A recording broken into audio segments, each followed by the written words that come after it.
आगे बढ़ेंगे और आपको बताएं कि चेयरमैन वॉल्ट सिटी अथॉरिटी मैदान में चेयरमैन वॉल्ट सिटी ने सीईओ लाहौर पार्किंग कंपनी के नाम मरासला लिख दिया है। वॉल्ट सिटी अथॉरिटी ने लाहौर पार्किंग कंपनी से 25 पार्किंग साइट्स वापस मांग ली। साइट्स वापस देने पर पार्किंग कंपनी को सालाना 3 करोड़ 60 लाख रुपए का नुकसान होगा। अहम खबर आप तक पहुंचा रहे हैं कि अंदरूनी शहर पार्किंग कंपनी की मुदाखलत चेयरमैन वॉल्ट सिटी अथॉरिटी मैदान में आ गए।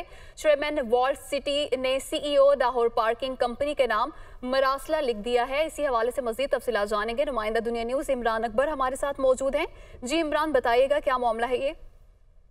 देखिए, बिल्कुल पार्किंग कंपनी पहले भी खसारे में है और सफेद हाथी भी करार दी जा चुकी है। इस वाले से पार्किंग कंपनी को अब बड़ा झटका लगने जा रहा है, जिसमें अंदरून शहर पार्किंग कंपनी की मुदाखलत पर chairman Walled City Authority Kamran Ansari ने जो है वो आज सीईओ लाहौर पार्किंग कंपनी के नाम मरासला लिख दिया है, जिसमें वॉल्ट सिटी अथॉरिटी ने लाहौर पार्किंग कंपनी से अपनी 25 पार्किंग साइट्स वापस मांग ली हैं। इस वाले से साइट्स वापस देने से पार्किंग कंपनी को सालाना 3 करोड़ 60 लाख का नुकसान होगा। इस वाले से वॉल्ट सिटी लाहौर अथॉरिटी ने लाहौर पार्किंग कंपनी से वॉल्ट सिटी की हदूद में मौजूद पार्किंग साइट्स की तफसीलात भी मांगी है कि पिछले 10 साल से एक ढेला जमा नहीं करवाया गया वॉल्ट सिटी अथॉरिटी में, और उन पैसों को भी जमा करवाया जाए, चूंकि रेवेन्यू जो है वो अहदाफ है और ये वॉल्ट सिटी अथॉरिटी का हक था, जिसको पार्किंग कंपनी ने आज तक 1 रुपया जमा नहीं करवाया। और मरासले में यह भी लिखा है कि वॉल्ट सिटी लाहौर अथॉरिटी के बायलास के मुताबिक वॉल्ट सिटी अथॉरिटी की हदूद में रेवेन्यू कलेक्शन वॉल्ट सिटी